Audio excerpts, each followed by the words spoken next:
Hello and welcome to Fire in the Belly. Today we have myself, Mighty Pete, and we are joined by the Brigitta Hoeferle. Have I pronounced that right, first of all? Perfect. Mwah, beautiful. Oh, wonderful, wonderful. It's always a good start. So welcome to the show, Brigitta. It's lovely to meet you and lovely to have you on here today. So thank you, first of all. Yeah, thank you for inviting me, Pete. I'm excited and honored to be in a mighty podcast with mighty individuals, not just you and I, but also the listeners, right?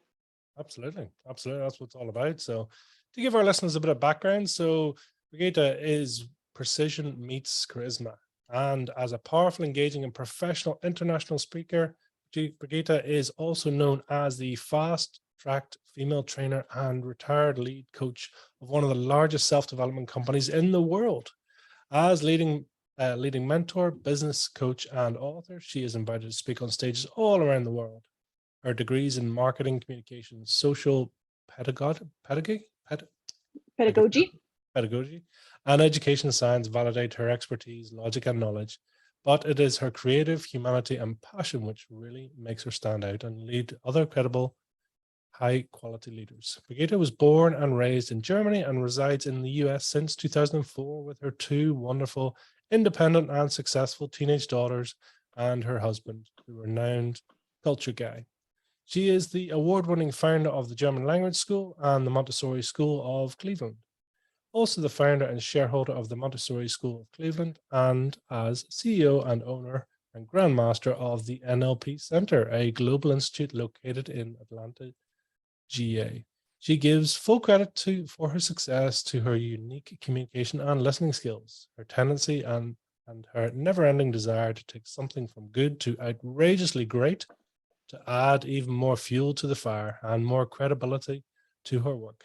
Brigitta has created coaching programs for large corporations and conducts extensive trainings for corporations and government organizations, leading the NLP Center with knowledge and hearts, as well as the CEO and master trainer. Wow, you have an amazing credibility list. Thank you so much for coming on. It's wonderful to have you here today. Thank you for having me. This is fun and exciting. And although you did say that I reside in the US, right now I reside in Germany. Why? Because I can and I want to. And it actually got warm here as well, finally. The summer came to Germany as well.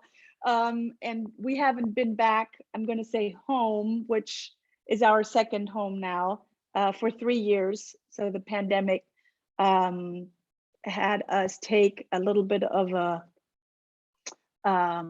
time away from our second home, and so we're here for the summer. Wow, well, that's wonderful. I mean, it gives you, I mean, that shows that actually it's truly a global business that you're running, that you can be in multiple countries and multiple continents even, and still be successful in what you do. So that's amazing. So yeah, because and I want to jump into that real quick, Pete, because most entrepreneurs or most business owners are like the shackled business owner. They shackle themselves to their business, where I think most business owners have created the idea of being their own business owner for the sense of freedom. But if we shackle ourselves to our business, then what happened to the freedom? Now you're just an employee of your own business. Well, that's sort of the running joke, isn't it? You leave a 9 to 5 to work in a 5 to 9. Welcome to the world of entrepreneurial. No security, you work longer, you work harder, and with higher risk. Welcome. Yeah, it's good to see you.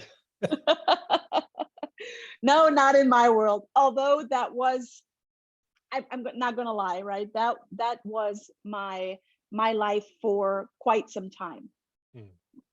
In order to now have that freedom to be here, to, earlier we were at the lake, my daughter and I, to just hang out, eat ice cream, and enjoy the cold water. That's a wonderful privilege to have, absolutely. Yeah. So tell us, what does fire in the belly mean to you? What does fire in the belly mean to me? I had that conversation with my daughter driving back from Switzerland. And that fire in the belly, it's, some people say, oh, Brigitta, are you a motivational speaker? Because I've spoken on stages all around the world with the largest self-development company in the world. And I say, you know, I'm not a motivational speaker. I cannot motivate anyone. The only person that I can motivate is me. But then, you know, motivation is a very short-term or short-lived thing. It is the discipline that comes in that starts to take over when motivation has long left the room. And I think that fire in the belly, that is is it just a good idea of, hey, I think we're going to do this business or have this idea, and it seems like a great idea in the moment, let's just do it. And then, 2 weeks, 5 months, 3 years down the road, that fire in the belly kind of, or that idea kind of gets old, or it gets boring, or we come to a sense of, maybe it's not even what I wanted or what I think it's going to be. A fire in the belly for me, to make this very long-winded answer a short one, to continue to do what matters, to continue to do what I set out to do, and to continue to be plugged into my purpose. That's really my fire in the belly. And sometimes that fire in the belly gets watered down a little bit. So, the water just needs to be washed out, because we know how fire and water goes, so it can light up again. And that's up to no one else but to myself. I tell my children, no one can motivate you. I cannot motivate you to do anything. Only you can.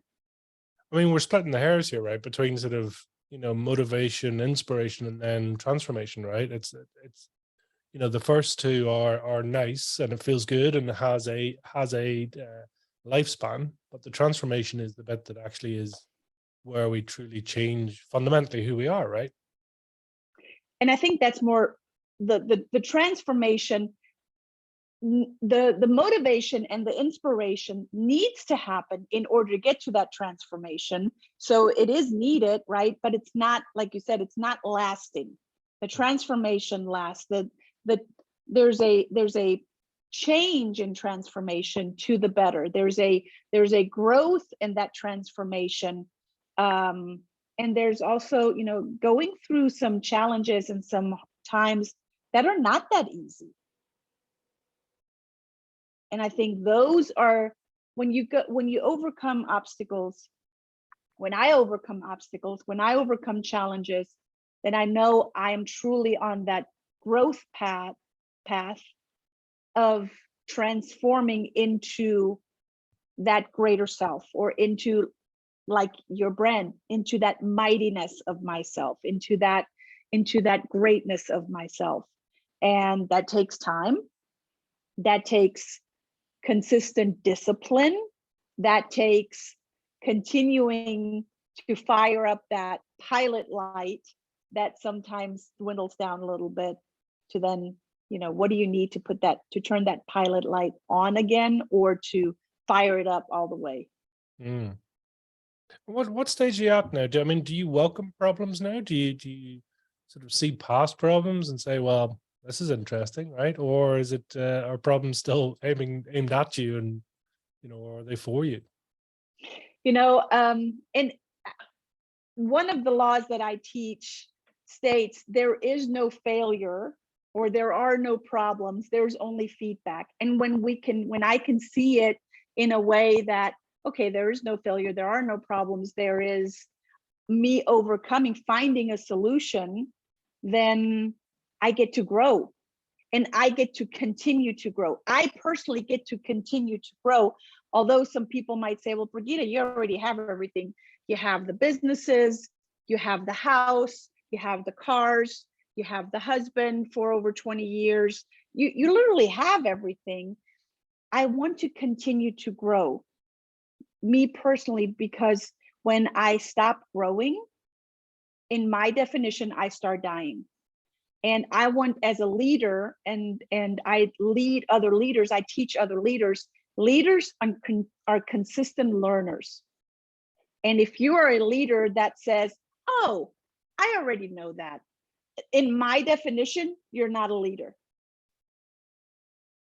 Is that key? I mean, and they talk about leaders being readers, but also leaders have to be constantly learning or evolving. And I mean, is it the fact that you're learning, or is you seeing a different perspective? Because some people would argue that we all have as much information around us that we ever need, more than, but it's our perception or our ability to actually implement it that's the bit where we're learning. Does that make sense? Well, yes. So I agree with you. And I love what you just said, because there's a difference between learning and then also implementing. Because learning, if you would just read all of those books that are behind you, but you never take any information of those books and actually implement them in your business, in your life, then what good are the learnings? So I agree with you. The implementations are key. And those implementations only come from relating and understanding the knowledge that's absorbed on a deeper level, and that also comes through repetition. I'll give you a really good example. Just before we got on this call or on this podcast, I between me looking for front doors for our new training center, I also had a coaching call with one of my legacy clients that I've had for over 10 years. And she says, Brigitta, I really want to do what you do, but I just don't have the charisma. And she tells me all of those things that she, in her mind, she doesn't have that I have. And I said, name. I was not born with that. I learned that. I learned it because I knew I had something greater in me. And in order for me to be able to spread the word, and for me to be able to educate others, I became that person. I didn't just one day wake up and was, the overnight success or the overnight, incredible charismatic speaker. I became that through being first aware of what I don't no longer want to be, what I don't no longer want in my life. And when I got really clear on, okay, so what is it that I no longer want? What do I no longer want to be? What's on the other side of that? And then drive towards that. And that, I think all of that, Pete, is part of, or was driven by that fire in my belly of that. I know what I want. I know what I'm aiming for. But that comes from also knowing what I don't want, but not getting stuck in that. So what I'm hearing is it's down to clarification of vision. Is that a fair statement? Yeah. Clarification, clarity all in itself. Mm-hmm. And clarity often comes with first knowing what you don't want, and then crystallizing, if that's what you don't want, what is it that you do want?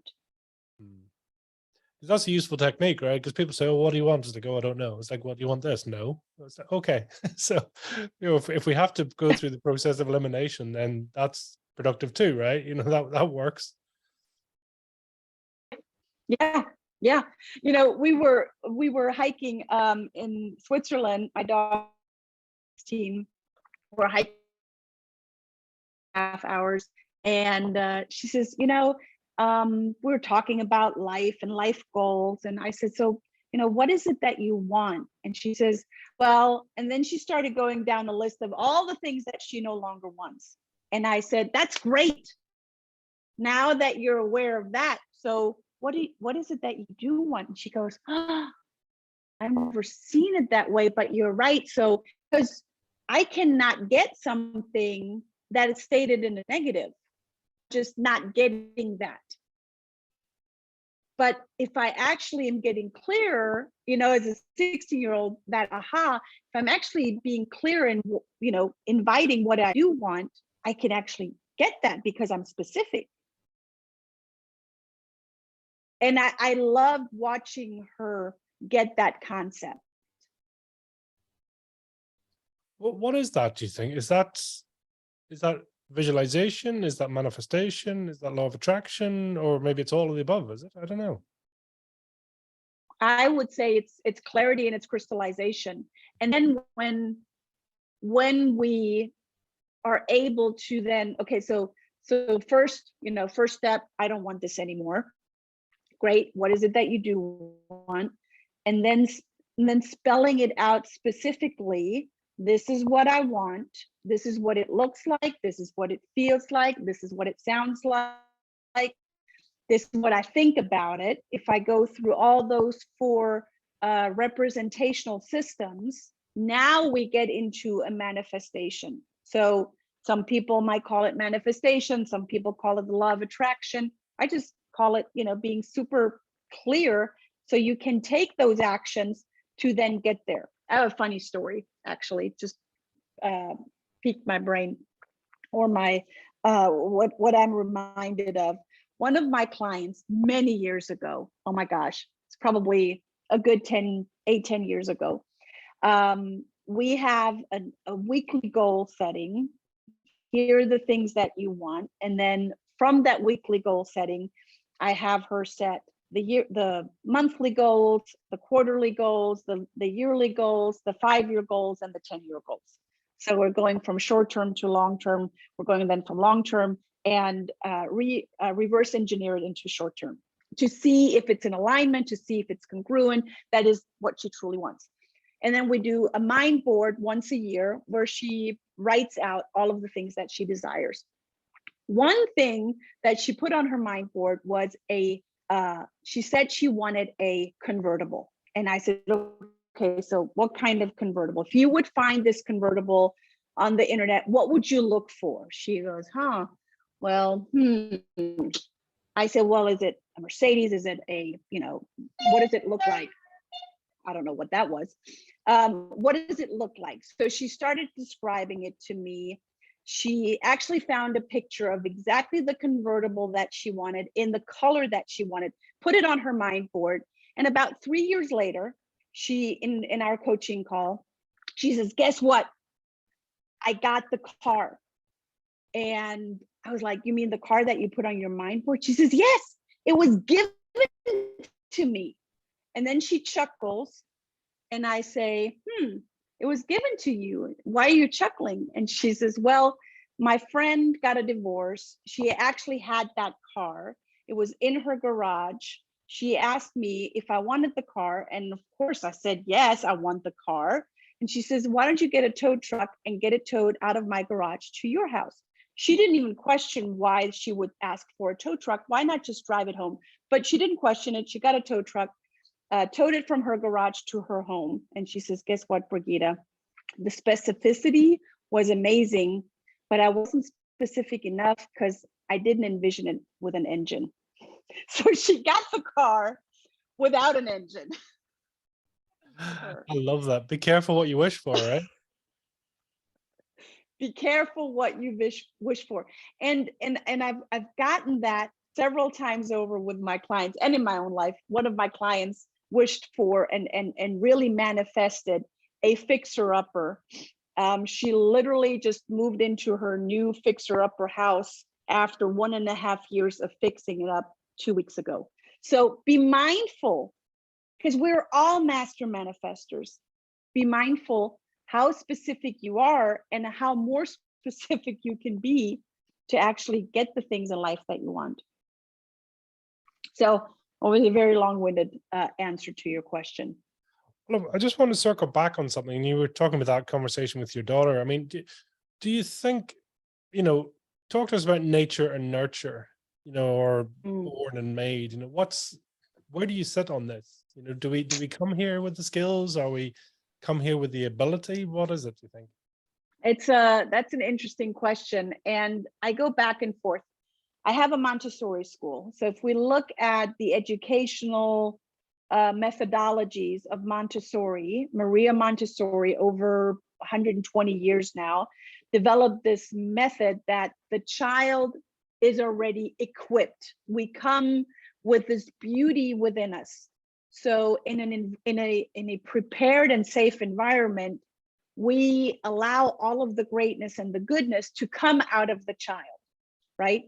If we look at a very just as valid methodology in education, which is Waldorf by Steiner, it's the exact opposite. He states that the child is empty and that it must be filled. And I don't think either one are wrong. I just think it is, what do we do with the individual child, and how can we nurture it for the beauty to come out that's already there naturally? So I have a very hard time polarizing that. I find great peace within taking each individual person, and may they be, children or adults, in allowing that goodness and that greatness to come out and to continue to learn and pour into ourselves. So whatever is still here can come out, because it'll bubble out. We're only using about 8 to 10% of our brain. And I'm thinking that the internet and the social media might even hinder us a little bit in thinking beyond our capacity and capabilities. I don't know if that answered your question. Yeah, it does. It does. I mean, I think it is interesting, and I suppose what that leads me to then is maybe, have you been this version of you before, do you think? I have been this version of myself, because yes and no. So I have been this version of myself the way that I am today, where I'm standing in the power that I am. I've always been very outgoing, some would say loud, like my sisters and my mom would say, my gosh, Brigitta, do we first have to hear you before we see you? And for the longest time, until I was about 40 years old, I thought that was a bad thing, because I always heard, why do you have to be so loud? Why do you have to be so outgoing? Why do you have to be so upbeat? Why do you have to be so energetic? What's wrong with you? And that I have learned through a lot of learning myself and working through it and overcoming those challenges, that it's not bad to be that way, to actually embrace that is who, and it's a good thing that I am who I am. So I've always been this version, but now I can be more confident. Not that if you would ask people that have known me all my life, they would probably say, oh no, Brigitte has always been very confident. But if I'm true to myself, I think I am more confident in who I am today than I've ever been in my life. And that's one reason why, and I you shared it earlier in my bio, and I mentioned it on several occasions here. That's why I created a Montessori school. I came to the US to build a Montessori school for my children, going through, I have 2 degrees, a social pedagogy, education science degree. So I'm a teacher, I'm an educator, I'm a teacher. And I also have a marketing degree. And as I was going through my education science classes, I learned about Maria Montessori, and I'm like, oh my gosh, how come I never went to a Montessori school? Mom, how come we never went to Montessori school? I grew up in a 600 people village. We were grateful that there was even a kindergarten at first grade there, right? But I knew I wanted my children to go to a Montessori school, because I was always the outsider. I never fit in. I wasn't able. Nowadays, they probably say, oh, Brigitta needs to be on ADHD medication. I was never the kid that would sit still. I was always the child that would, not fit into any kind of compartment that they would try to press me in. And that is a good thing. And I never wanted my children to feel that way. So I said, I'm going to build a Montessori school, and we're going to do that in the US. It's a great place to have in a small town, great upbringing for my kids. There's a lot of freedom. There was not as much red tape than putting a Montessori school together as in Munich.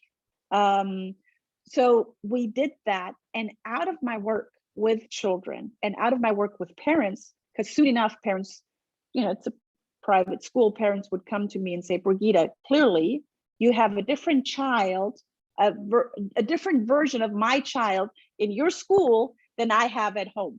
Why is that? And I said, well, clearly we have boundaries, and within those boundaries, we have freedom.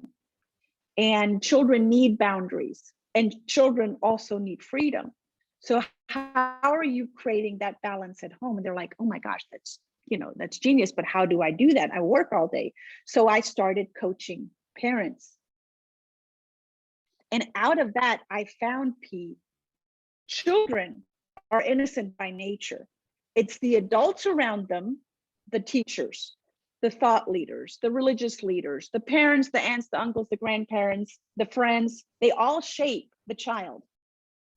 May it be screwing up the child, or may it be supporting the child.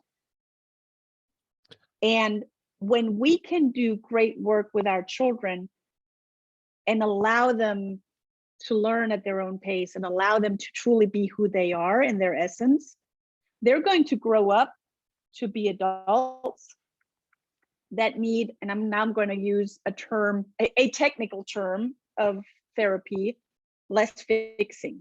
Not that anyone needs to be fixed, right? And of course, it's not a technical term. But when we allow children to truly learn at their own pace and embrace who they are, they're going to have less issues. I mean, it always brings back the question of saying, is the teacher or the adult teaching the child, or is the child teaching the adults? It's that, allowing them to flourish, right? And that's skills above the actual knowledge. It's not about just what they're learning, but it's their skill set and how they apply it, right? Have I understood that? Yes. Yeah. It's a skill set on both sides. And I think there's so much we can learn from children. And there's so much that we can learn from our own inner child, because it's still, part of us. And a lot of people have just gotten really, really good in suppressing their inner child and telling it to shut up. And, I work with a lot of women that have literally told their inner child to shut up, not just women, but also men. But it's mostly in women that have, where their body is now attacking itself, and they've come down with some sort of autoimmune problem. And when we allow to be heard all parts of ourself, I'm not just a grandmaster in neurolinguistic programming, and I'm also certified in gestalt therapy. So when we allow all parts, all of our gestalt is a German word that means the entire being. That is not just my persona as you see it, but all of the shadows that you might not see. That's also part of me. And when we embrace that, and when we allow each part to have a voice, then we can truly be who we are supposed to be, what we came on this earth to do and be, and to plug into our purpose. Out of interest, how close are you to your true self, do you think?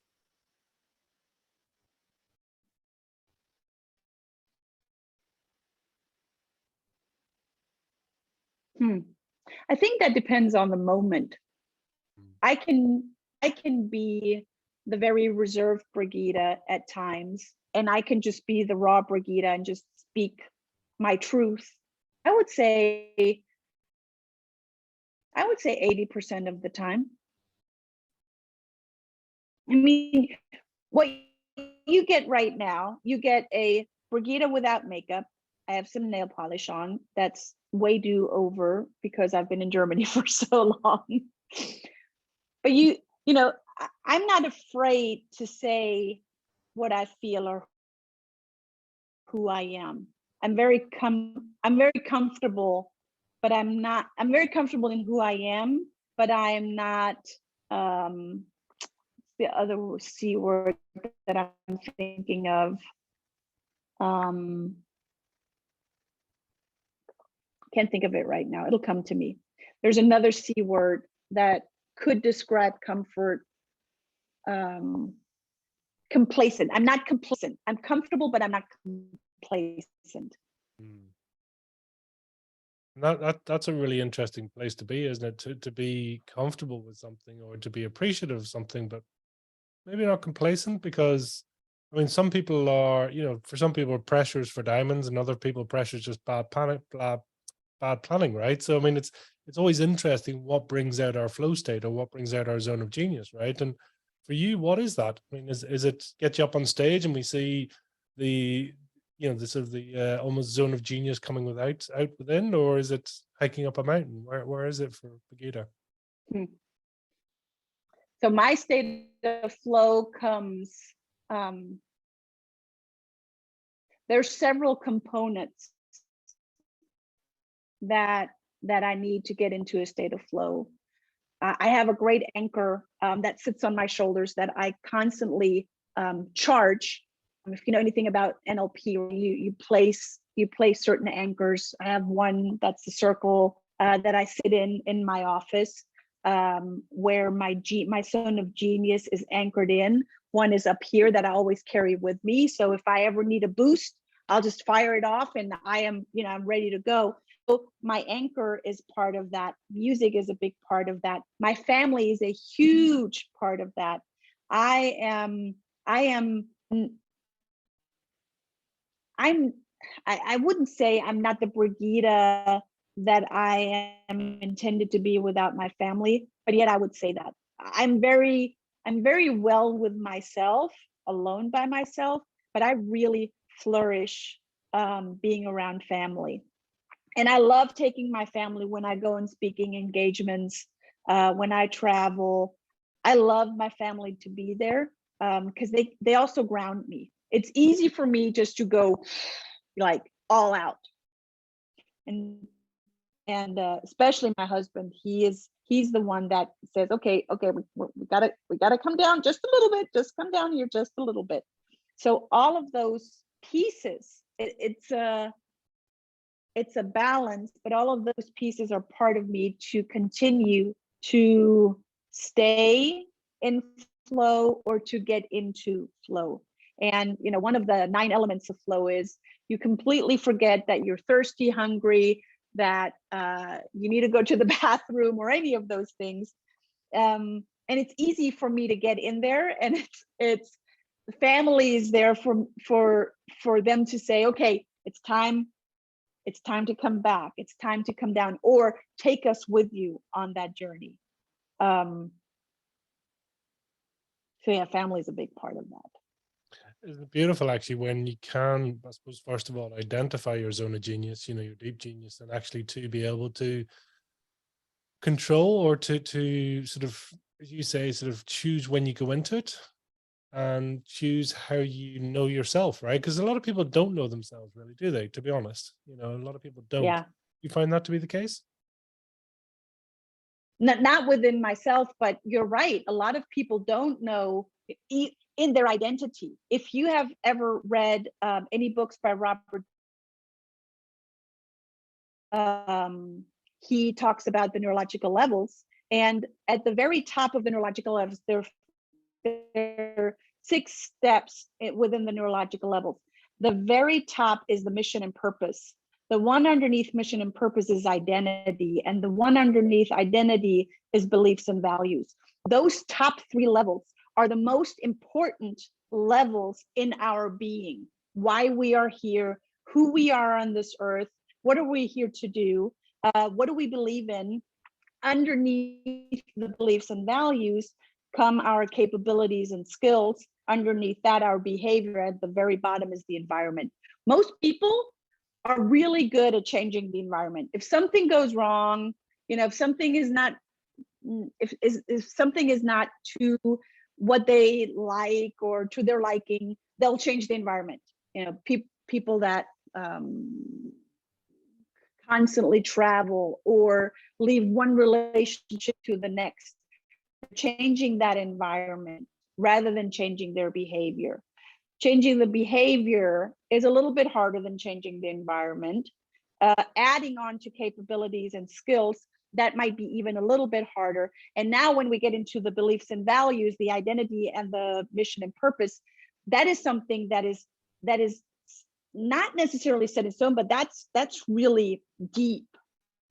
And that is not easily changed. And that is not easily identified either. So when I work with people, getting into what is their purpose and who are they? What do they stand for? And for what purpose do they stand for that? What really, like you ask, what creates that fire in their belly? What makes them, I ask the question, what makes you jump out of bed in the morning and get you excited about?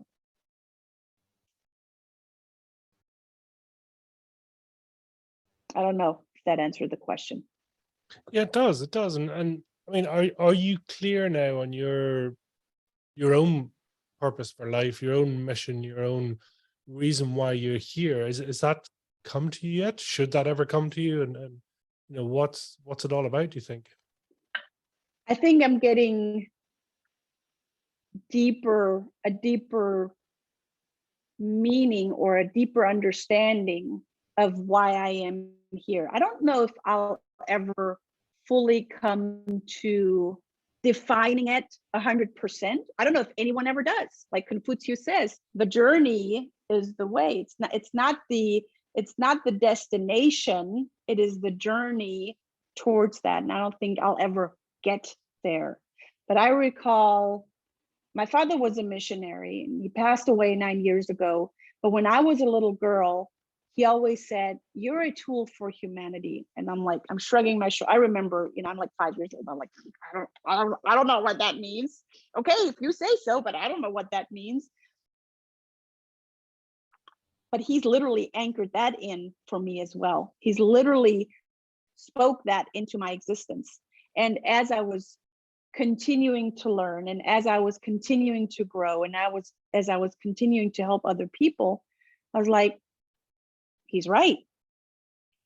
He manifested that for me. Maybe that is my purpose, that I am a tool for humanity. And then what does that mean? What does that look like?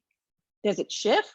It shifted for me over the past 30 years, and it'll probably continue to shift.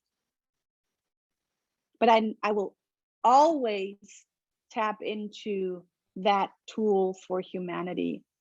When I was 6 years old, I was sitting in front of our little TV in our little village house that we had outside of Stuttgart, where I grew up. It was a black and white TV. In Germany, we're not, we didn't have that many things. We did have 4-color TVs during that time, but at home, we had a black and white TV. And I remember sitting in front of the TV, and there's an advertisement. I didn't know at the time that was an advertisement. There's an advertisement playing, and it showed small children with bloated bellies somewhere in Africa, covered in flies. And I remember watching it, and I'm just crying. And to this day, if I see a picture like that, I just burst out crying. Makes me very emotional. And I saw that, and I said, and I turned over to my mom and I said, I want to help these children. And she's like, okay, how are you going to do that? And I said, I don't know, I'll think of something. The next day, I went to my friends at school, and I said, we all have stuff that we don't need. How about we do a yard sale in the village center where the bread house is, where all the women would bake their breads and their cakes and their pies on Saturday in the bakehouse. They would make one big fire and everyone would bake their stuff there. I said, we can make posters, and we would put the posters up throughout town, and we would sell our stuff, and any money that we make, we're going to send that there. It was a Bread for the World advertisement. And my mom said, that's a great idea. So I got all of the kids in the village. We did the yard sale. We made 100 Deutsche marks, which not a whole lot. I don't know what it would translate today. 120 euros, 130 euros, something like that, maybe. And we sent that in. And months later, I got a letter in the mail that's thanking me and my friends for making a difference in the world for our donation. And I never forgot about that. And my mom today says, my mom's 85 now, my mom today says, that was the beginning of you being an entrepreneur. That was the beginning of you being a tool for humanity. And that's beautiful, isn't it? To actually realize that, you know, you're more than just yourself, because egoically we all get so wrapped up in ourselves and me and myself and I and all the rest, right? And it's understanding that we can be of service to ourselves, but also to those around us, but only once we step into our place of power or our place of, you know, purpose, right? Yeah. And you said it, it's that piece of service. It's not, you know, how great am I, all the great things that I do, but the question really is, how am I of service to others? What is it that I do that really helps the other person to get to whatever they want to get to? And then how do I know that I'm helping them to get to that, I call it a well-formed outcome or a goal or something that they want to achieve? So that, you know, being able to voice that, and what does that look, sound, and feel like, that you know that you've actually come to that place, that you actually have what you want, to then go, okay, I now have that, what's next? And that all comes from being of service to others. That doesn't come from just, you know, listen to me, do the work that I tell you to do, and then go do it. No, that's not what it is. It is, what can I do? Who can I introduce you today? What other tools, strategies do you need to overcome challenges to actually get there? Because I would say that the actual steps are easier, but it's often the self-talk, the mindset that's holding us back of not taking those steps. What is that, do you think? I mean, there's people, and I don't know, maybe you agree, some people talk about, you know, the conscious part of us, the conscious mind, the sort of chatter mind, the ego mind is the masculine part of us, and then the subconscious mind being the feminine part of us, the feeling, the knowing, the you know, the sensing part of us. I mean, do you sit in those camps? I mean, and you know, do we need to understand that about ourselves to be able to be in our flow state, to be in the greatest level of service, and to not sort of fall into our own chatter, fall into our own voice? That's a good question. So, you know, if we want to assign the left brain to the masculine energy or the masculine part of ourselves, and the right hand side to the feminine, I would rather say the left brain, or the left hemisphere of our brain, is the logic side. The right hemisphere of our brain is the creative side. And just like I said earlier, it's always that balance. It's not just the, are you in the knowing part? And I know a lot of women that live and are very comfortable in their left part of their brain, and are not able, or have not created those synapses, those brain synapses to the other side of the brain. I don't think it's a male female thing, at least not in my belief system. But what I do believe is that creating those brain synapses from left to right are most important. And that's one reason why I have a Montessori school, because those brain synapses are easily created. The younger the child is, it's in our imprint phase, is when these brain synapses are created. It's much harder the older you get, and the older you get, there might not even be an opportunity or possibility to actually have those synapses created. So I love knowledge, and I appreciate knowledge and logic, which happens here. But without this, it's not as impactful. I cannot be, and my clients cannot be of service with all of this knowledge if they don't have the heart for the other person. And often, you know, there are people, some of my clients who are super high level thinkers, like their EQ is through the roof, and they wonder, why can they not make a connection to other people, although they know it, logically, they know everything, but they cannot plug into it. So I forgot the question that you asked, but I just think it's so necessary to have both the knowledge and the heart to be able to plug into both and have that balance. I mean, it sounds like there it's almost the balancing between, is it the ego and the soul? It's that aspect of being logical, but also then being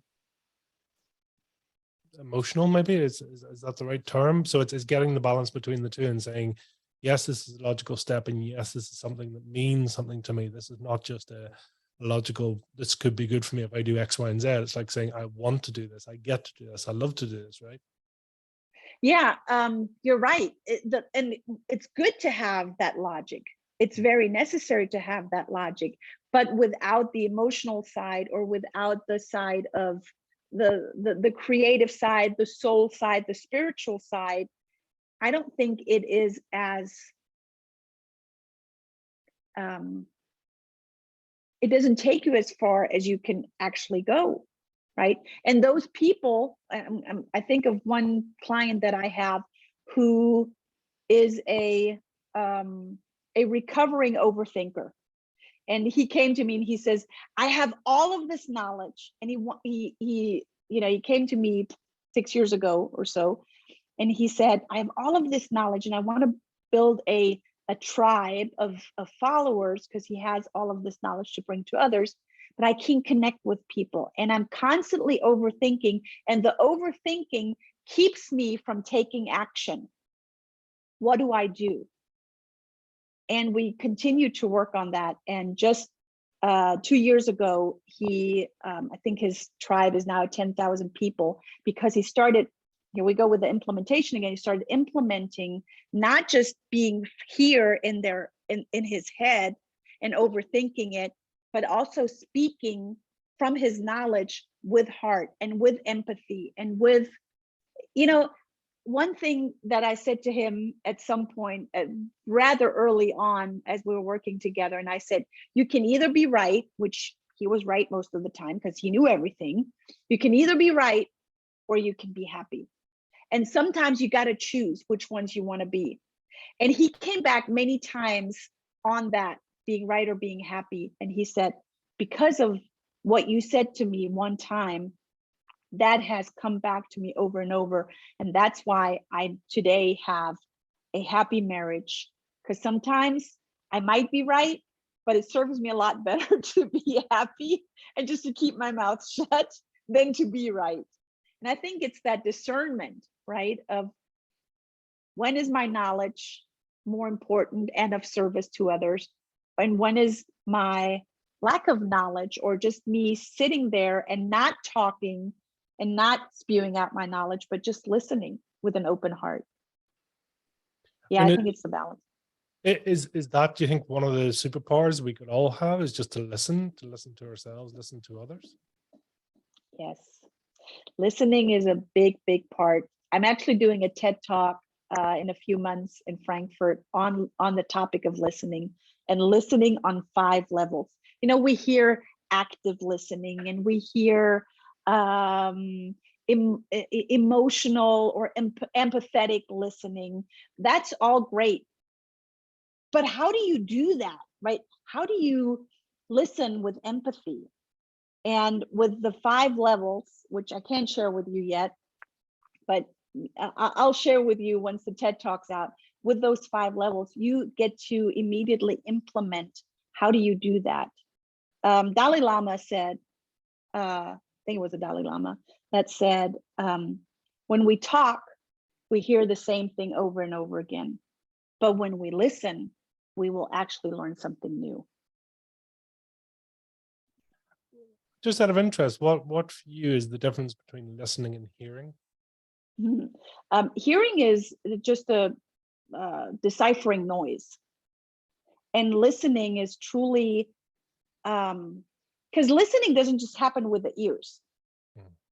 You listen with your eyes, you listen with your gut, you listen on 5 levels, you listen on the word level of, everyone has their own, they come out of their own experiences, where when you're able to listen to that, you start getting clues on what do they value, what do they believe, what are their belief systems, what do they value most, and what do they not value at all. And when you can start deciphering that and start paying attention to that, you can actually speak that value code back.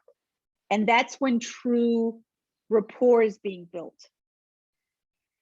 Right? Often when I work with couples, it's one part says, one thing, and the other part says, but you're not hearing me, because they're speaking either from their representation that they're making of the world in their own brain, in their own mind. They're not seeing eye to eye or ear to ear or feeling to feeling. One might be seeing and one might be hearing. One might be thinking and one might be feeling.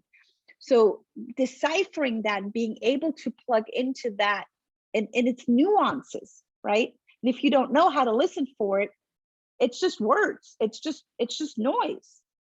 It's not listening. But when you can decipher that, that's when you start building those deeper relationships. And that is a superpower. You're right. It's so key, isn't it?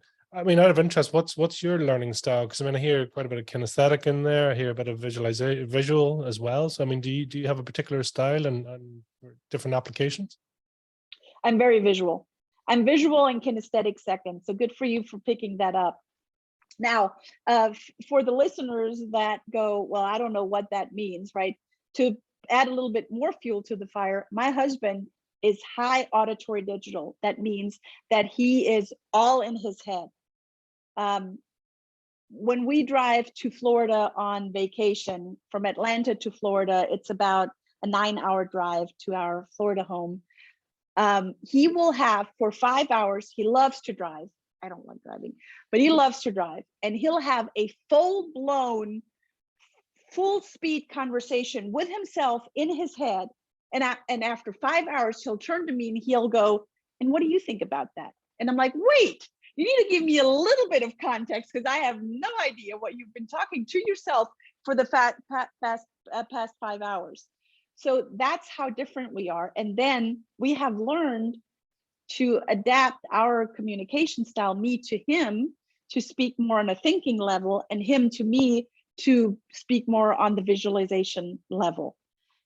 And that we didn't grow up with knowing that. We have learned that through our marriage, through our own training, and it helped us a great bit. Isn't it funny to understand that love language, or that, your mode of operation? It's how important that is, both personally in the business, yourself. It's like, what is your default values, right? Yeah. And when you know that, it suddenly becomes so easy. And when you know that, that's how you build rapport. And when you know that, that's also an easy way to break rapport. Like if you want to get out of a situation, you can also use that as a rapport breaker. So yeah, it is. You're right. I want to come back to that. It is a superpower. It's that aspect, and because I do think in this world, we've never been so connected, and yet in so many ways we're so disconnected, right? We're not listening to ourselves. You are the product on all these social media channels. You're the food. And all the prey is all circling around you to advertise, to promote you, prompt you, market to you, whatever. So there's a reason it's free, right? So it's just, I suppose it's making people aware of that and saying, how in control are you? And, is it a genuine thought? Is it a genuine, because that's what I'd ask you the question. How do you sense check any of your goals or your visions that they are genuinely yours and not sort of tainted or endorsed by somebody else as such? That's a really good question. And I have often asked myself that, and I have a very clear little checklist it's not a checklist, but I call it a checklist. It's my code of honor. What do I stand for that I have created for myself? So I have a code of honor for my own person. I have a code of honor for my business. We have a code of honor for our family. that if an idea or, the next shiny object should appear, which it appears quite frequently, to check off, is it worth having? And if it's worth having, does it check off? We have 5 points in each code of honor. Does it apply to at least 3 of these? 5 would be the best. So that gives us or myself a test back if it's truly in alignment with what I'm creating, with my identity, who am I, what do I stand for, my purpose. It's a good little, confirmation checklist. I love that, to have that sort of code of honor or code of ethics or, commandments, whatever you call it, right? Because right. And it's always Creed. interesting, when people are saying that I maybe can't, you can set your goals and almost, you don't want to be too specific that actually, you sort of, you're not giving the universe or the higher power, whatever, a chance to give. And this is always something that sits with me. It's like, how do you get that balance between being clear about what you want, but not being too prescriptive that actually you're blocking out the things that could be for you, but you don't realize, right? So yeah, again, that's a great question. When I do mind boards at the end of the year, I ask people to deliberately leave out white spaces and not completely plaster their mind boards. And a mind board is a vision board. I just like to call it a mind board because you want to be intentional. Vision boards often are just copy and paste of stuff that they find in a magazine. It's a lack of intention. The mind board is really being very intentional, but also intentionally leaving space so it can be filled with what I am not even thinking of yet. And that is it's being open to being clear in your direction, but also open to other things that may not, as you say, have come to your your realization yet, right? So it's having that nice mix between the two. It's a lot there. I mean, yes, exactly. What I said earlier with the gestalt, often we just look at what we see in the whole persona. If you just look at me right now, if you could look at me from head to toe, you would, you could define or describe what I look like, but it's also the in-between parts, well, the things that you don't see externally and internally, and it doesn't all have to be defined.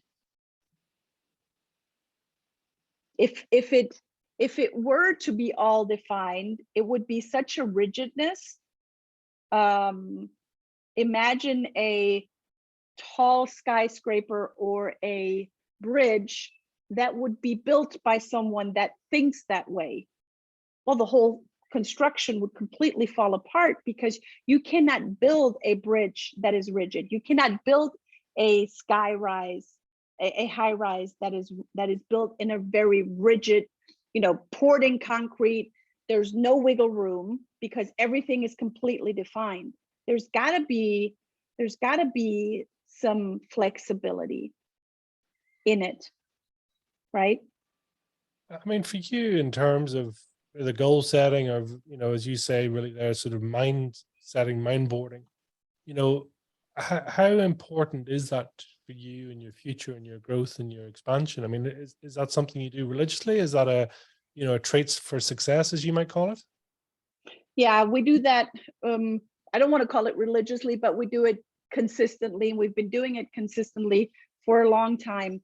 I remember doing my first mind board when I was, maybe I was 18 or 19. And another funny story. Back then, and again, I'm dating myself, Linda Evangelista, you might remember her, Naomi Campbell, Linda Evangelista, some of the other great, supermodels. I loved Linda Evangelista. I wanted to be Linda Evangelista, and she was part of my mind board. I wanted to be her. Now, mind you, that was, we just come out of the 80s. I had long hair, I had a perm, I had big fat glasses, I was overweight, but I wanted to be her. I wanted to be her so bad, Pete. So I put her on my mind board, and I went to school in the States. So I took my mind board from Germany to the States, and it didn't make it back, but I do have a picture of it somewhere. Anyway, fast forward, like decades fast forward. It was the year that George Michael passed. When was it? Like 3-4 years ago? Something like that. Yeah, it's been a while. So anyway, George Michael had Linda Evangelista in his Freedom music video. And, you know, we're all mourning George Michael, boo-hoo, he's dead. I mean, it was hard, right?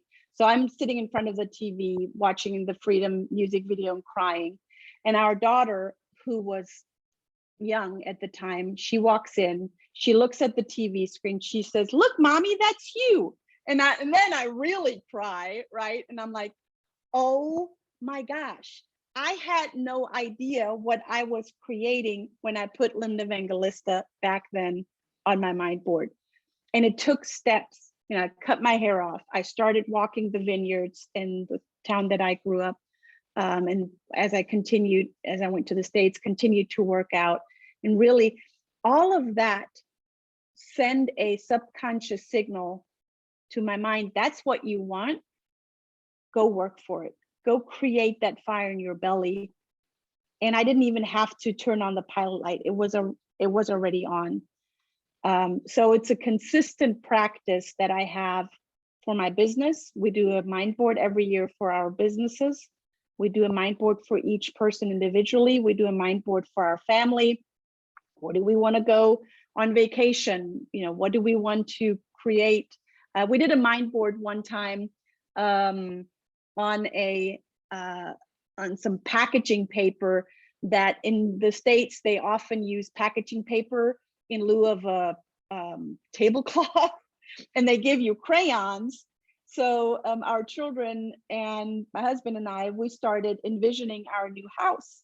And we asked the children, you know, what do you want? And, you know, they said, we want a yoga sunroom with a library. We want great neighbors. And we just envisioned, we wrote all of that out, and we drew our house, and I kept it. I took that tablecloth home with us, and I kept it. And I just found it the other day, and I showed it. I took a picture of it and sent it in our group chat to our family. And I said, look what we've created. And pretty much everything that we said that day, that was like 7 years ago, we have in our new house. So yeah, it's a very consistent practice. It's so beautiful, isn't it? But also then, as you say, and I think that's so key to have, you know, that sort of mind board for yourself, but the mind board for your business, mind board for your family and all that. So because they can be both inclusive, obviously, for yourself, or exclusive for yourself and inclusive for others as well, right? So you can combine that vision statement, combine that approach. It's so key. Yeah, and you know, they don't even have to be pictures. They can just be words. Sometimes they're just words. I rather, and I'm a very visual person, I'd rather them not be pictures, because most people just get drowned into a magazine of, oh, look at this shiny object. Maybe I want this. Maybe I want the jet. Okay, what do you want the jet for, right? If you truly want a jet, what do you want the jet for? For what purpose do you want the jet? Or do you just want the jet to show off? Now we come to the social media, to show off how great you are. And I just want to vomit, right? Because that's not real purpose. That's just keeping up appearances. So that picture of people standing in front of leased jets for the photo shoot's not for you then? No. But there's a fine line here, isn't it? Because I was looking at your website as well, because you talk about the be, do, and have. And the impact of that is sometimes you're saying you almost have to, you know, almost to bypass the conscious mind, you have to sort of be acting in the place of who you're going to become. I agree with that. I agree with that. And if you want a jet and you say, this is the purpose that I want a jet for, then by all means, go have a picture with a jet and go put it on your mind board and take the action steps to actually get to the jet. If your purpose is to go and do really good, I remember it was 2012 or so, we had a really bad tornado in the town that we lived in Tennessee back then, where the Montessori school is. And an entire neighborhood just got wiped out, like completely wiped out.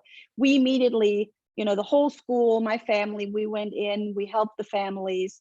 We started cooking foods for them and delivering water and toilet paper and finding shelter for these people. And out of the blue, a person came with a private jet and delivered chainsaws, steel chainsaws, and they flew from Atlanta, and they would use their private jet to fly into different cities to buy more chainsaws, because there was just, trees everywhere, and we needed to get those. And one of our friends created a whole chainsaw gang, and because of that person that had the private jet, they were able to quickly bring us chainsaws that we needed. So if that's your purpose, by all means, go do it. But if the purpose is just to, showcase how great you are, but there's really, if you look behind the scenes, there's nothing to show for, don't do that. I mean, what for you would be your sort of value set, and you sort of talked about it almost there as your code of honor, which I'm assuming would be similar, but what would be your core values, your soul values, etc., or your non-negotiables maybe? Hold on. Died. There we go. Got you now. Okay, good. So my set of values is being of service to others. So I'm an action person. So I love fun, freedom, and flexibility. By who I am, that is my default value, right? But it is, over the years, it has been put in balance with being of service to others. The service is not there to make money. The making money, in my belief, is the result of being of service to others. Don't get me wrong, I don't hate money. I love the things that I can do with money. It allows me to be here for over a month to, travel throughout Europe with my daughter. But if the being of service to others is not part of making money, I don't want any part of it. If the social media posts of look at my jet, look at my Rolls Royce, look how great I am, is not in balance with also seeing some pictures of the real struggles, right? Everyone that has a big business, everyone that has anything worth showing for, is also going through struggles and challenges. And there's that balance again. Because not everyone gets that, right? That, there's nothing wrong with being extremely wealthy or, financially, mentally, whatever. There's nothing, absolute abundance and success. I suppose the caveat comes maybe is, what are you doing with it? Right? Yeah. For what purpose, and who are you helping along the way?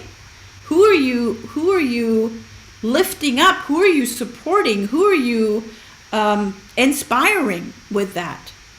Or are you just, for what reason? That's another question. For what reason are you posting that? To do what? Yeah. And it's always interesting, isn't it? I suppose, especially whether it's, typically it's ego-based, right? It's going to be saying, is this something, are you going, is it the likes? Is it the recognition? Is it the achievement? Or is it going to be of service to somebody else, right? So, I mean, but again, or else is it, an ulterior motive? Are you trying to sell something, trying to do something, right? So, Yeah. and it's a bit of a quagmire for people these days as well, right? Yeah. And I think, I like to call it the BS meter. I think we all have that built-in BS meter where we can look through eventually we can look through the BS of, for what reason is that person really doing it, right? With what intention are they doing what they're doing? And that takes a little bit of practice. But yeah, I always question the motive. I question the intention. You know, and when people hear neurolinguistic programming, Pete, they often think manipulative behavior or manipulation. And I have been swimming against that stream for the past 5 years now, because there's a difference between impact and manipulation, and that's the intention, and that's it, right? What are you intending to do with the communication methodology? Are you impacting? Are you inspiring others? Or are you manipulating? And that all goes back to intention. Just out of interest, I mean, how do you connect for you, I suppose, the Center for NLP, or the Center of NLP, sorry, for yourself, and then also the Montessori side? I mean, what is it about those two? Is it the enabling of the person, enabling of the being to be something? Have I understood a connection there, or what is it for you? Yeah, it is the being the person that you're intended to be.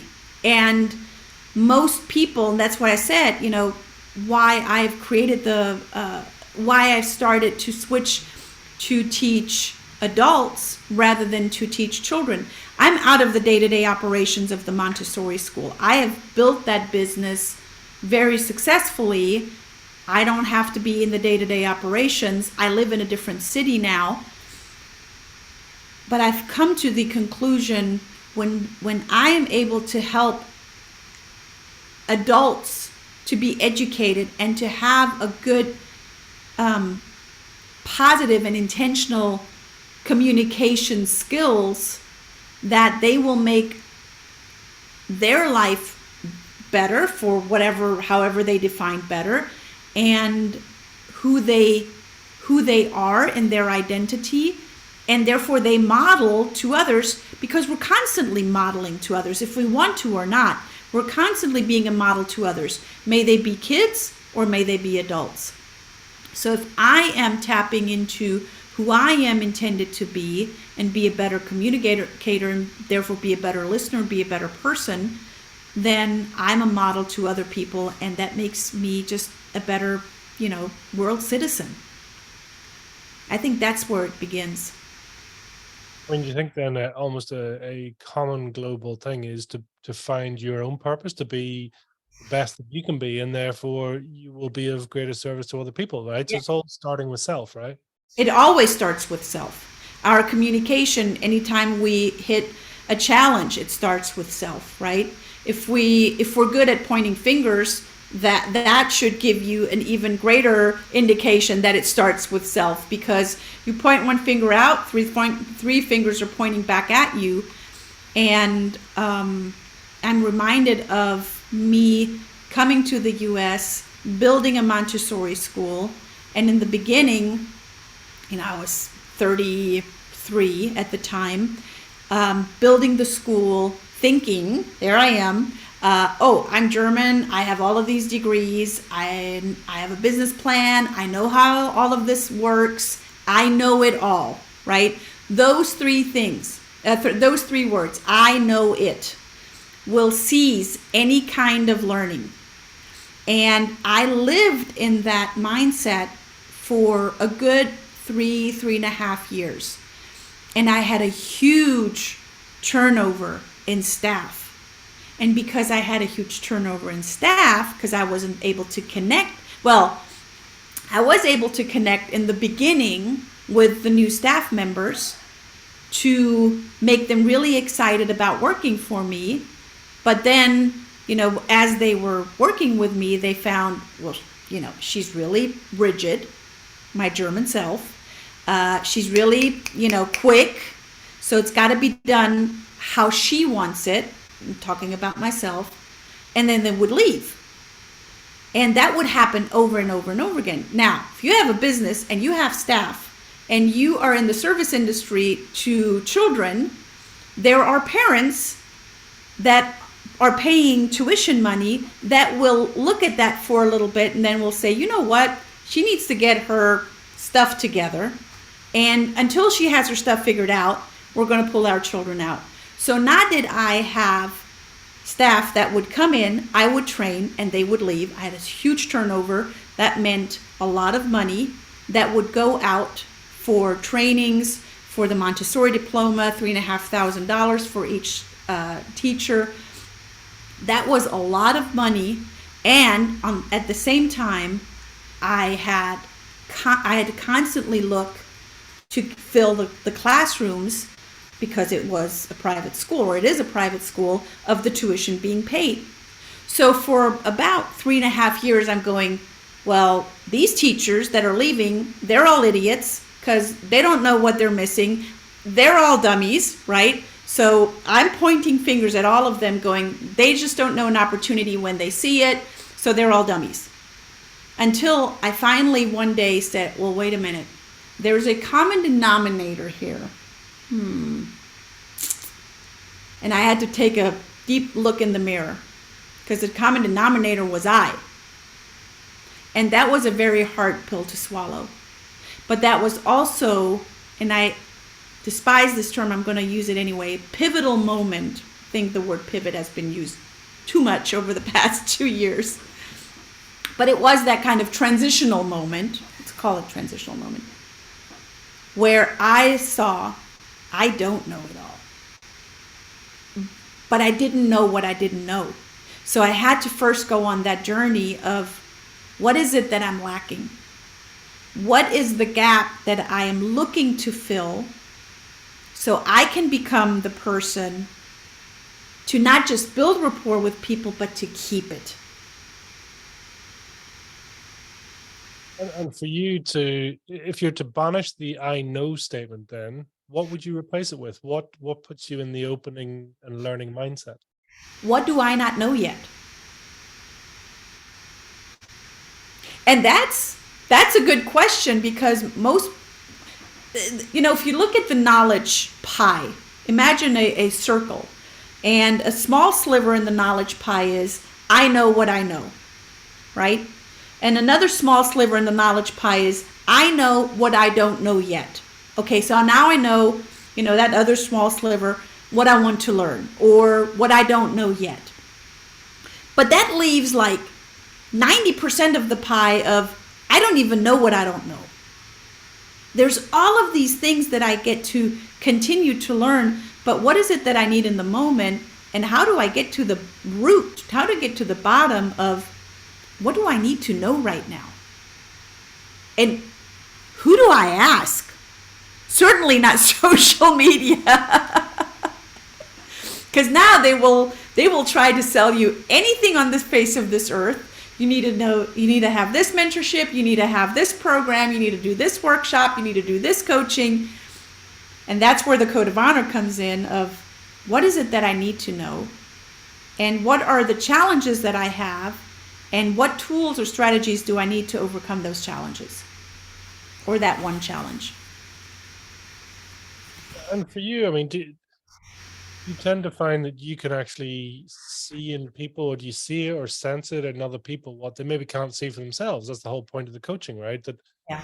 you can see a greater part, or you can see where they're blocking themselves, and they may or may not be ready to acknowledge that or admit it or get rid of it, right? But do you tend to find that you have that sense or that visualization or that indication that there's more in somebody? Yeah, I do. And I'm thinking all great coaches do that. Now, I'm a great coach and I have that ability in others. I don't have that ability in myself though.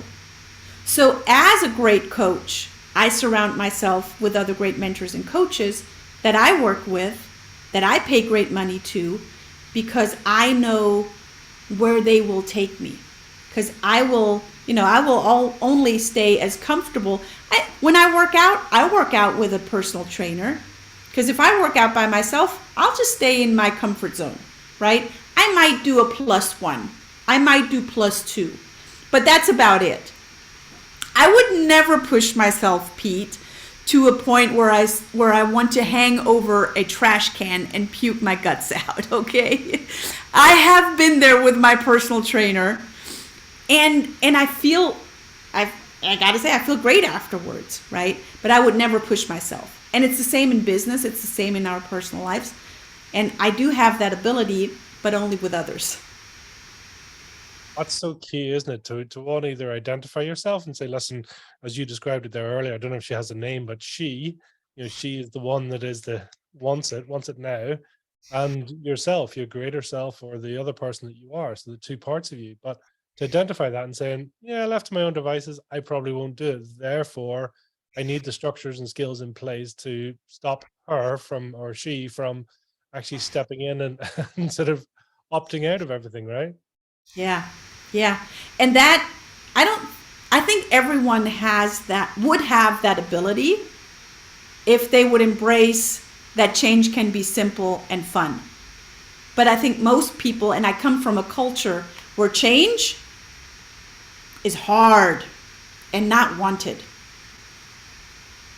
I don't have that mindset. Why is it hard? I mean, let's get to the nub of this. Why is it hard? Is it just it's exposing our own truths, or because our ego says, well, I'm right and everyone else is wrong, so why the hell would I need to do something different, right? Or what is it? Could be ego, could be learning something new, or doing something new, doing it in a different way. And if we do something in a different way, now we get into an unknown. I don't know. I've never been there. I don't know what that looks, sounds, and feels like. All you got to do is do it 2-3 times, and then suddenly the unknown becomes the known. Another strategy of NLP, connecting the unknown to the known, and suddenly it becomes known, and then it opens up even more of, okay, so what else am I not seeing, hearing, feeling, and where can I learn that? It opens up more possibilities, and it actually makes you more excited. It makes me more excited to go on those explorations and see what else is out there. I just think that's a key point. Just break that down for us. I mean, that connecting the known to the unknown. What does that look like, or what does that how do people break that down and sort of connect with that? So I worked with one of my personal trainers back in the days, and he is an amazing personal trainer, but he was always broke. He was broke as a cat. And I said, look, let's just sit down, because he asked me, okay, can we do a barter? You're going to teach me while I teach you. I'm like, great, let's do it. So I broke it down with him. I said, you got a great strategy of teaching others to be their best version of themselves physically. So you have a great strategy. And I broke it down into parts of a strategy for him. What he does when he works out, and how he teaches others, myself, to work out. What do we do? He taps into first, here you are, here's a picture of yourself right now. What do you like? What do you not like? Where do you want to be in a month, in a year? And really drawing out that vision for what are the next months going to look like, and how are we going to work out together, and how often are we going to work out together, and do we have an agreement that when we work out and the going gets tough, that you're going to push through? Yes, awesome. So I spelled that out for him, and I said, do you realize that same strategy, using it as a scaffolding, imagine a scaffolding on a house, that's a scaffolding that you can take off that structure of personal training and adapt it to your finances. There's a very similar strategy in how you can have a mindset and an attitude towards your finances, and work a little bit more, put a little bit more money to the side, so you can accumulate the money that you desire to have. All you got to do is, because he taught me the whole concept of +1 and +10, right? We started with a +1. Oh, 9 is already hard. Oh, let me do one more. Okay, one more. Okay, good. And then the next time, +2, +3. And the same strategy works in your finances. And he's like, oh my gosh, that's genius. I already know how to do that. So I connected what he already knew with a strategy and working out to his finances. So connecting the known to the unknown. I love that. And in your experience, do you find that people know what their greatest self or their highest potential is when they're asked? Because for some people, they sort of go, oh, I could maybe do this, maybe do that. Just know or not know? What do you think? I don't think people. I don't think people know what they're good at. I think they're so in it, especially like, nowadays we have a lot of Renaissance men or women because they're good at many things that they do. But when I ask them, like, what is the essence of who you are? They're like, because they're so in it, it's like they don't see the forest for the trees. They're so in it. And then I ask them, go on social media and ask or call up your best friends, call up 3 of your best friends and ask some of the family members, the ones that they're going to tell you the good to honest truth, and ask them, when they think of you, what do they think of? What comes up for them? And start writing that down. Because it's always easier to look from the outside in, because we are, as the people outside, we're disassociated, so we're not in it, so we're disassociated, and we can look in from the outside, almost like through a window, and see from a chunked up level, from a higher level, of what the essence actually is. But when we're so in it, we're so associated that we don't see the things around us.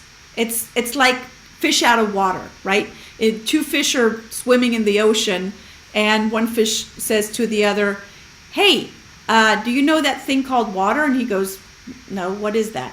Because they're surrounded in it. And that's how we are with our purpose, with our essence often. And that's where another person comes in, a coach, in this case, a friend or a family member that will tell you, when I think of you, this is what I see, or this is what I think of. And that's a form of mentorship, right? Or coaching. It allows us to self-reflect or see our own reflection for a time, or focus in on what may be, right? Coaching truly is, you said it earlier, sometimes people might be resilient to finding their own way in coaching, but real coaching truly is you asking as a coach, you as the coach asking great questions, and the person, the coachee, getting to their own conclusions. And that, for some, that goes quicker, and for some it takes longer. But once they come to their own conclusions of, oh, this is holding me back, like me, taking a look in the mirror and going, they're not the dummies, you're the dummy here, right? That's a deep insight that if my husband or one of my staff members would have come to me and said, hey, Brigitta, by the way, you're the dummy, I would have said, no, you, right? I'm not the dummy here. But when you come to that own conclusion, now change actually becomes easy, because it creates that fire in the belly of, maybe I do want to change, because I don't want to continue that. I don't want to continue on that trajectory. Which is fascinating, isn't it? Because you haven't actually changed the events, you haven't changed the inputs, but what you have changed is the approach or the methodology in which you've approached it, or the way you've decided you're going to filter the information, right? So I mean, it hasn't changed the outside, but it changed the inside, right? Yeah. One of my mentors many years ago said,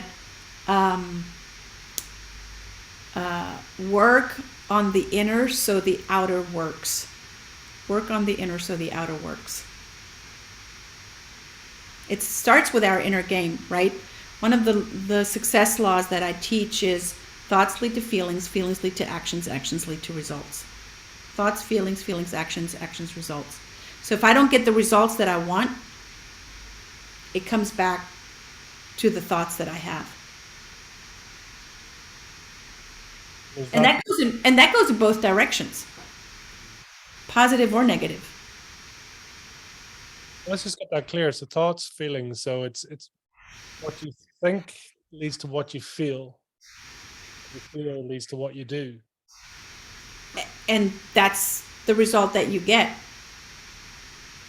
right? So if I wake up in the morning and I look outside and it's raining outside, which in Germany and in Ireland, that's more of a common thing, unfortunately.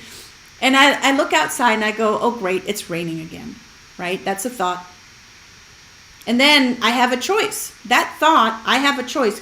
It can go in two directions. And if I choose to then create a feeling around, I just want to pull the covers up over my head, that gets me into a lack of actions. I might have had on my goal sheet, on my calendar, that I have, 10 calls today, or just one podcast today, or whatever it is that you have set out for the day. But if your feelings are, this is going to be a crappy day, you're going to get into lack of actions, and then the results are, guess what? You just created a crappy day. Same scenario, it's raining outside. Your thought is, it's raining outside. And you know what? That allows me to go and be most productive today. That creates a feeling of excitement. That creates a feeling of, let me pull the covers back, jump out, take a shower, and get right to work, because today is a rainy day and I'm going to make the very best out of it. It gets me to the actions. And at the end of the day, I get to show the results that I have. And it starts, with a decision. Where do I want those thoughts to lead?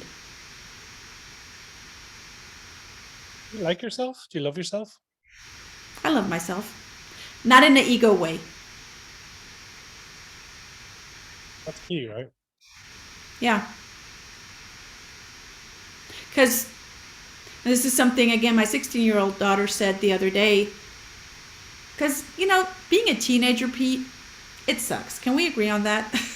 I don't believe in reincarnation because I don't want to go back. I do not want to go back to being a teenager. But she says, no one else, and this is not something that I have ever said, she might have heard it from me, no one else is in charge of my happiness but myself.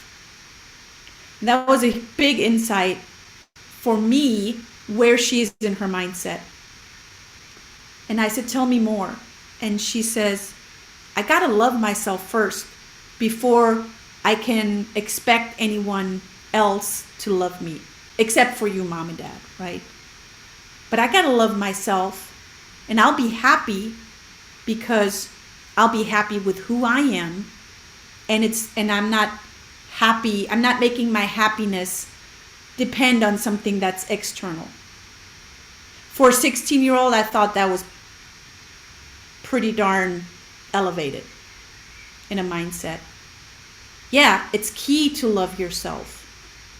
But there's loving yourself, and there's, in the States, we say there's feeling yourself. Just feel myself. It's ego. I just have to laugh. Bit of a carries, but here they say, if he was chocolate, he'd eat himself.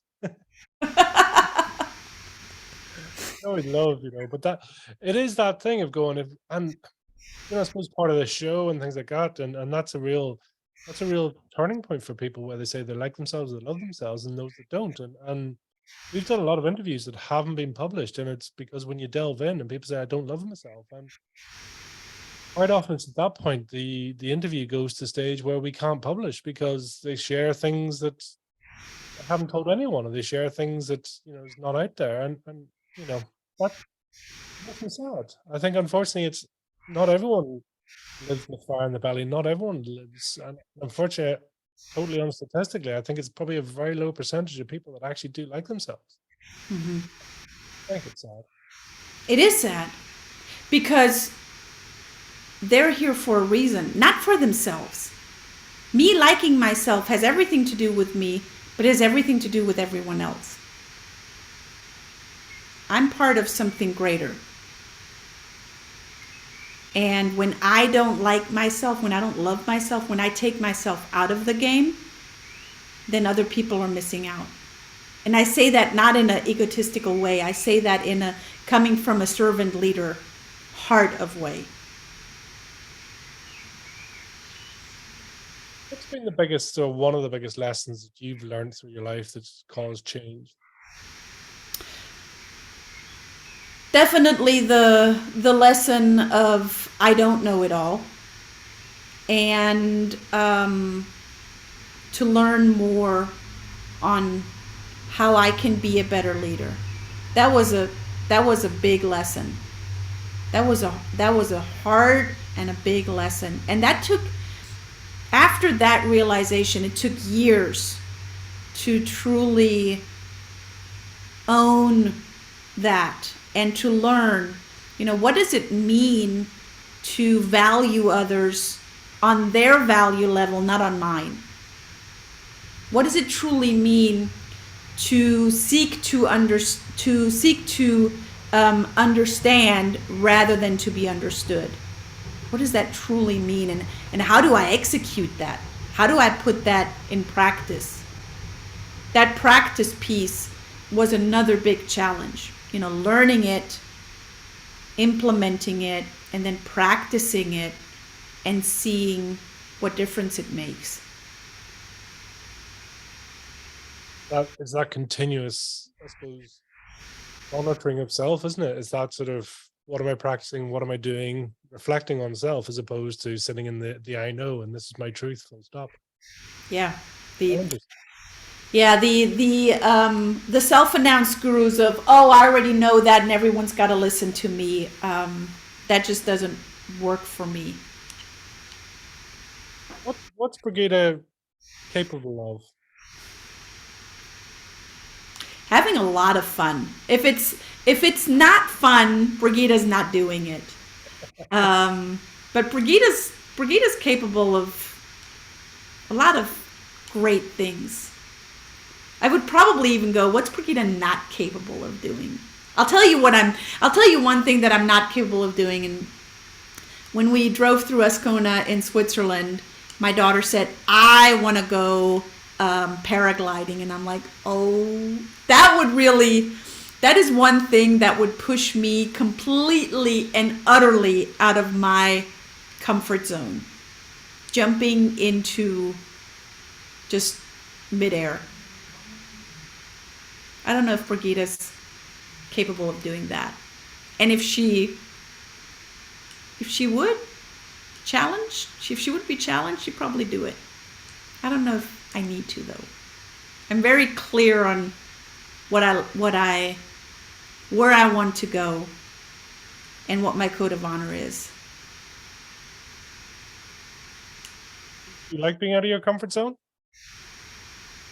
Yes, if it doesn't include voids of air, like roller coasters or bungee jumping or paragliding, things like that. Just manifested all of this. So the year of challenge is going to be skydiving, bungee jumping. It's like, yeah, just found my limit. Therefore, that's my to-do list. Wonderful. Okay, all right. I'll send you a picture. It's amazing, isn't it? Yeah. Well, what's a bit of a guilty pleasure for Brigitta then? What's, left to your own devices, what would you be doing? Guilty pleasure.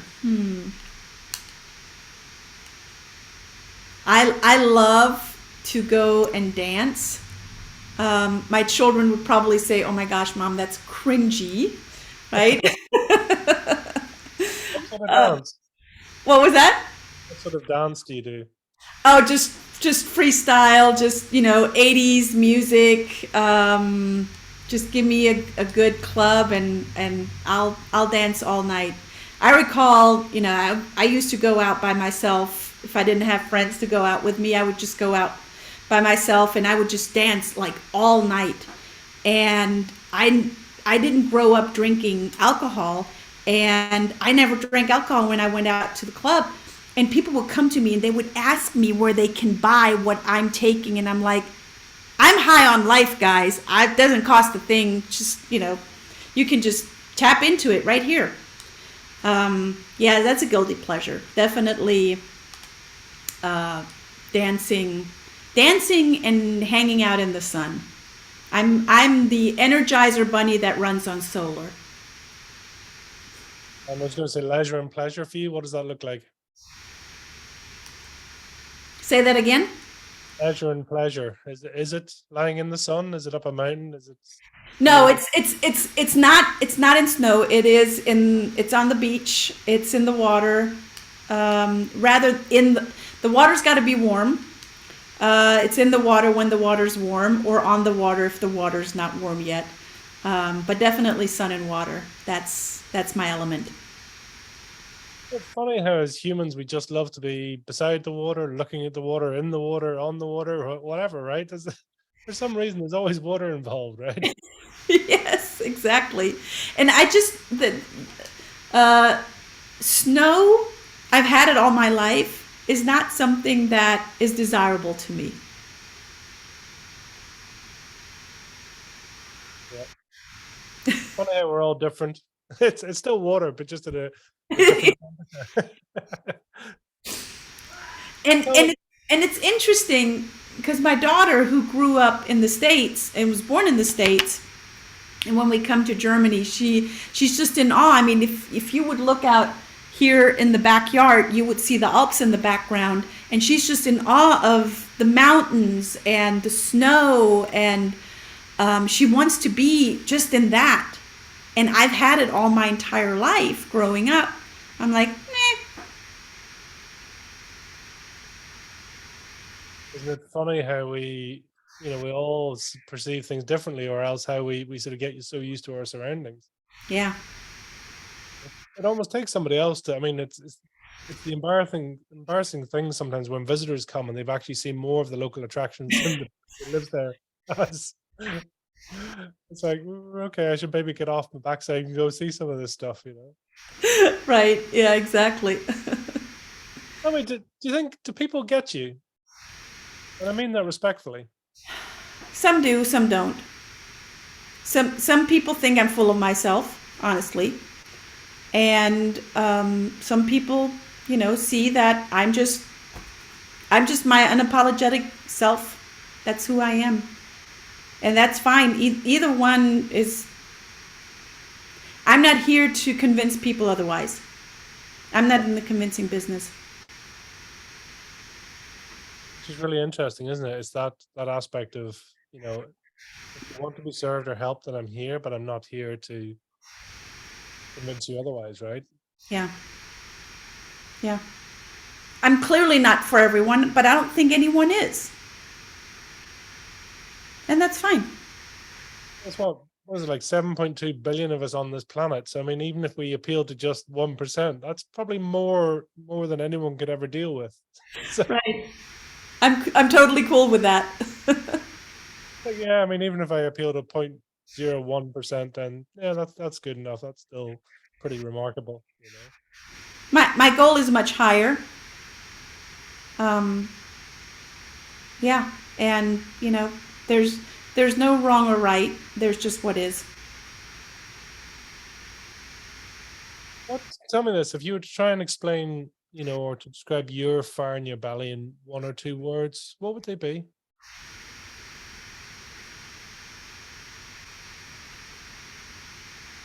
Service and success. Awful. Thanks so much, doesn't it? Yeah. And I love that you can count, because normally guests come out with 4 paragraphs, and people that actually follow instruction, I love it. Remember, I'm German. Follow the routine, we follow the question. Yeah, oh, that's so true. Tell us, where can people learn more about you? Where can they follow you, track you, hunt you down, really learn more about your work and what you do? Yeah, really easy. Either just Google my name. There's literally only one Brigitta Hoeferle on the World Wide Web. So BRIGITTAHOEFERLE, or just email me, brigitta@hoeferle.com, or you can, check out centerofnlp.com. That might be a little bit easier to spell. But either way, all of those roads lead to Brigitta. And if you'd like to leave a final message with listeners today, what would that be? Be yourself. Everyone else is taken. Brigitta, it's been wonderful. It's been fantastic talking to you. Thank you so much for sharing, and thank you for being here and really sort of being present. So I appreciate you, and all the best in the future. Thank you so much for having me. This was beautiful. What a great Thank you. conversation.